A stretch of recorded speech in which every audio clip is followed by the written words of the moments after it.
సంవత్సరం ప్రజాపాలనలో ఏదైతే హామీలు ఇచ్చినామో ఒక్కొక్కటి నిర్వహించుకుంటూ మన ఆలేరు నియోజకంలో అన్ని గ్రామాలను కూడా ప్రత్యేక దృష్టి పెట్టి గత 10 సంవత్సరాలుగా అభివృద్ధికి నోచుకోలేదు కాబట్టి మీ అందరి ఆశీర్వాదంతో వచ్చినటువంటి ఈ ప్రభుత్వం తప్పకుండా ఆలేరును అన్ని విధాలా ముందుంచుదాం.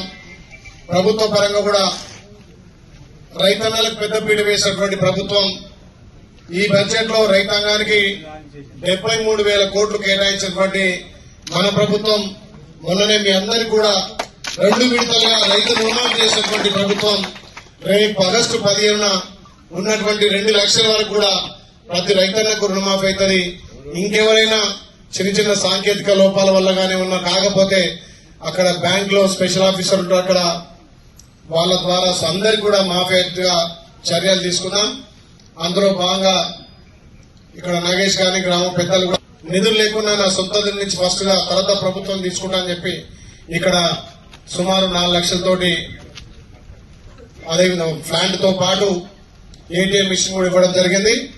ఇప్పుడే అక్కడ మా రజక సోదరులకు కూడా మా నాయ బ్రాహ్మణుల సోదరులకు కూడా కమ్యూనిటీ హాల్తో పాటు ఇంకా అన్ని సంఘాలు ఇక్కడ ఒక యూనిటీగా ఉన్నాయి కాబట్టి ఈ ఆత్మకూరు టౌన్ లో అన్ని సంఘాలకు ఏది కమ్యూనిటీ భవన్ ఉండేటట్టుగా నేను చర్యలు తీసుకొని మిగతా వాళ్ళకు కూడా ఇస్తానని చెప్పి మాట ఇస్తూ ఈ ప్రభుత్వంలో రేపు ఆగస్టు 15 తర్వాత ఎవరికైతే రేషన్ కార్డు లేదో ఎలిజిబుల్ అందరికీ కూడా రేషన్ కార్డులు పెన్షన్లు కూడా ఈ ఆగస్టు 15 వరకు ఇవ్వబోతున్నాం.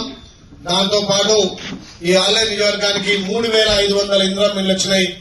ఈ ఆత్మకూరు టౌన్ లో కూడా ఎంతమంది అయితే మొదటగా ఎలిజిబుల్ ఉన్నారు, నిరుపేదలు ఉన్నారో పార్టీలకు అతీతంగా కూడా ఇందిరా మిల్లు కూడా ఇద్దామని తెలియజేస్తూ ఈ గ్రామంలో నిజంగా ఒక యూనిటీగా ఎలక్షన్లప్పుడే పార్టీలు ఉంటాయి, ఎలక్షన్ల తర్వాత అందరు కలిసి కూడా గ్రామాన్ని అభివృద్ధి చేసుకోవాలని చెప్పి ఏకతాటి ఉంటారు. నేను గెలిచిన 7 మాసాలనే ఇప్పటికి సుమారు 50 లక్షల పైన పెట్టాం. ఏ ఊర్లో కూడా అంత పెద్దగా యూనిటీగా ఉండి అడగలే. ఒకదానికి వస్తే ఇంకొక 4 చెప్తున్నారు వీళ్ళు, ఒకరికి ఒకరు. ఇప్పుడు మా మాజీ సర్పంచ్ గారు బట్టిబట్టి చెప్పినట్టుగా మాకు ఇది కావాలి అంటే గ్రామాన్ని అభివృద్ధి చేసుకోవాలనే తపన ఉండాలి. మరి అట్లాంటి నాయకులు మమ్మల్ని గెలిపించి రేపు వాళ్ళని కూడా గెలిపించాలి కదా. తప్పకుండా గెలిపిస్తారా గెలిపారా? 6 నెలల్లో ఇన్ని నిధులు తెచ్చారంటే మరి వాళ్ళని ఇంకా పై స్థాయికి తీసుకపోతే ఇంకా ఈ గ్రామానికి సేవ చేస్తారు. కాబట్టి మీరు ఏదైతే గుణాలి గారి కాలు అన్నారో మన గౌరవ ముఖ్యమంత్రి మన రేవంత్ రెడ్డి గారితో శాఖకు సంబంధించినటువంటి ఇరిగేషన్ శాఖ ఉత్తమ్ కుమార్ రెడ్డి గారితో మంత్రి గారితో మాట్లాడి గౌరవ మన ఆర్ఎంపీ మంత్రి కోమటిరెడ్డి వెంకరెడ్డి గారి తరఫుతోటి ఎక్కువ నిధులు తీసుకొచ్చి ఆ బునాది గారి కాలం కూడా కంప్లీట్ చేస్తాం. ఈ 2-3 మాసాలలోనే తప్పకుండా దానికి పని ప్రారంభిస్తామని మీకు మాటిస్తూ ఏదైతే ఎలక్షన్ల ముందు మనం మాటిచ్చినామో గత ప్రభుత్వం విస్మరించినటువంటి ఈ డబల్ రోడ్ అదేవిధంగా సెంట్రల్ లైటింగ్ కూడా 1,79,00,000 శాంక్షన్ అయినాయి. దానికి కూడా టెండర్ ఈ వారం 10 రోజులు పెట్టించి దాన్ని కూడా త్వరలోనే మీ స్థానిక సంవత్సరాల వరకు కూడా శాంక్షన్ అయ్యేది టెండర్ పిలిచి చేయిస్తానని చెప్పి మాట ఇస్తూ ఒక్కొక్కటిగా మనం గెలిచేంత 6 నెలలు కాలేదు. ఈ 8 నెలలనే మనకు 3 నెలల ఎలక్షన్ కూడా వచ్చింది. ఒక్కొక్కటిగా ఈ మండలమే కాదు ఆలేరు నియోజకవర్గానికి అన్ని విధాల రైతులకు కానీ ఇక్కడ నిరుద్యోగులకు కానీ కూలీలకు కానీ అన్ని వసతులు కల్పించడం కోసం మన ప్రభుత్వం కృషి చేస్తుంది. కాబట్టి ఒక్కొక్కటిగా మనం అభివృద్ధి కార్యక్రమాలు చేసుకోబోతున్నాం.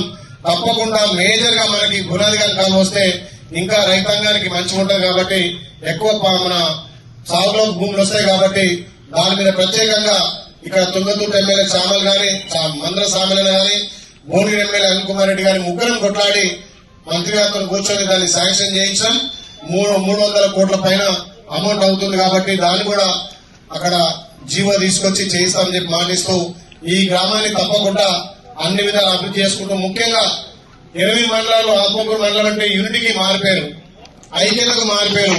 ఐక్యంగా ఉండి మీరు అన్ని సాధించుకుంటే ఇదే ఐక్యత కూడా రేపు స్థానిక సంస్థల్లో ఉన్నట్లయితే ఆలయ నియోజకంలోని అన్ని మండలాల కంటే ఈడ వార్డు మెంబర్ నుంచి sarpanch, MPTC, MPP, vice MPP, ZPTC ఆఖరికి బ్యాంక్ చైర్మన్ కూడా గెలిపించుకున్నారు. కాబట్టి అదే స్ఫూర్తితోటి మీ అందరు నాకు ఒక అవకాశం ఇచ్చారు. నాకు కూడా అలాంటి వ్యక్తులను గెలిపించి నాకు ఇస్తే అక్కడ రాష్ట్రం నుంచి కానీ కేంద్రం నుంచి కానీ నిధులు తీసుకొచ్చి మీ ఇక్కడ మండలానికి సంబంధించినటువంటి ఈ అధికారులు కానీ మన ప్రజాప్రతినిధులతోటి ఎక్కువ కూడా పనిచేయడానికి అవకాశం ఉంటుంది కాబట్టి మొన్నట్లయితే మన గౌరవ ఎంపీ చామల కిరణ్ కుమార్ రెడ్డి కూడా మంచి మెజార్టీ నుంచి గెలిపించారు. అదే స్ఫూర్తితోటి ఎలక్షన్ మనకు ఇక్కడ గల్లీ నుంచి ఢిల్లీ దాకా మనకు ఉంటది కాబట్టి మరి ఢిల్లీలో మన ఎంపీ గారు ఉన్నారు, ఇక్కడ ఆలోచన నేనున్నా.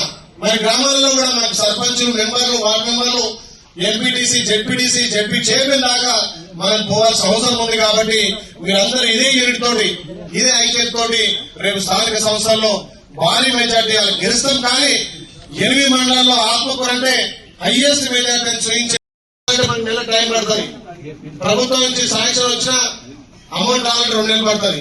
అయినా ఇప్పటికి కూడా చేతించబెట్టి పనులు చేయిస్తున్నా. ఎందుకంటే మీరు ఇచ్చిన అవకాశమే, మీరు ఇచ్చిన ఆదరణ ఇవాళ ఒక ఎమ్మెల్యేగా ప్రభుత్వం విప్గా చేసింది కాబట్టి తప్పకుండా ఈ ప్రాంత ప్రజలకు రుణపడి ఉండి నేను సేవకుడిగా సేవ చేస్తాను అదే మాటించిన కాబట్టి ఈ రోజు వరకు కూడా చాలా గ్రామాలు తిరుగుతుంటే అన్న ఎలక్షన్ లో కదా, ఎలక్షన్ కంటే ఎక్కువ తిరుగుతున్నాం అంటున్నారు. మరి బాధ్యత కదా, ఇంతమంది ఈ ప్రాంతం 10 ఏళ్ళ అభివృద్ధిని నోచుకోలే కదా. మనం వచ్చింది, మన ప్రభుత్వం వచ్చింది, మన ప్రభుత్వం నుంచి మన ప్రాంతాన్ని అభివృద్ధి చేసుకోవాలి. తాగునీరు, సాగునీరు కూడా మిషన్ బాగా చాలా గ్రామాల్లో సగం కూడా వస్తున్నాం. దానికోసం మన ఆర్ఎంపీ మంత్రి కోమటిరెడ్డి వెంకరెడ్డి గారి చొరవతోటి బట్టి విక్రమార్క గారిని బదిలాడి 210 కోట్లు శాంక్షన్ చేసినాం. ఇలా 16 కిలోమీటర్ల పైప్ లైన్ ఆ మిషన్ పైన కంప్లీట్ అయితే ప్రతి ఇంటికి సరిపోని నీళ్లు వస్తాయి. మిషన్ పైన ఎండాకాలంలో కూడా మనం ఇబ్బంది పడాల్సిన అవసరం లేదు కాబట్టి అలాంటి పనులు మీ అందరి సహకారంతో చేస్తున్నారు కాబట్టి తప్పకుండా ఈ మండలంలో ఉన్నటువంటి ఎలా కొన్ని కల్వర్ట్లు రోడ్డు చెప్పారు. మొన్ననే 3 కోట్లు పెట్టి ఇక్కడ చెక్ డ్యామ్ కూడా కట్టాం. ఒక చిన్నపాటి వర్షం పడితే చెక్ డ్యామ్ లో నీళ్లుంటే అక్కడ బోర్లను కూడా సస్సామం అవుతాయి. ఆ రకంగా ఒక్కొక్కటిగా మనం చెప్పడం కంటే చేసి చూపిస్తున్నాం కాబట్టి ఇదంతా కూడా మీ ప్రేమ, మీ ఆదరణ ఇట్టే ఉండి రేపు స్థానిక సంస్థల ఎలక్షన్ లో భారీ మెజార్టీ ఇచ్చి మళ్ళీ బహిరంగ సభ పెట్టి ఎంత నిధులు కావాలని నిధులు తీసుకొస్తారని చెప్పి మాటిస్తూ మరొకసారి దీనికి సహకరించినటువంటి మా అధికారులకు కూడా నిజంగా అధికారులు కూడా ఎప్పటికప్పుడు నా దృష్టికి తీసుకొస్తారు. ఏ పనున్నా సార్ ఇది ఉందని చెప్తారు కాబట్టి ఈ 15 ఆగస్టు తర్వాత పెన్షన్లు, రేషన్ కార్డులు, ఇందిరా మిల్లు కూడా తప్పకుండా అర్హులందరికీ ఇస్తారని చెప్పి మాటిస్తూ మా అన్నల రైతన్నలకు కూడా ఆగస్టు 15 వరకు టోటల్ రుణమాఫీ అవుతుందని చెప్పి మాటిస్తూ ఎవరికైనా ఇబ్బంది ఉంటే కూడా మా అధికారుల దృష్టికి తీసుకురావాల్సిన కోరుతూ మీ అందరి దగ్గర సెలవు తీసుకున్నాం. Thank you.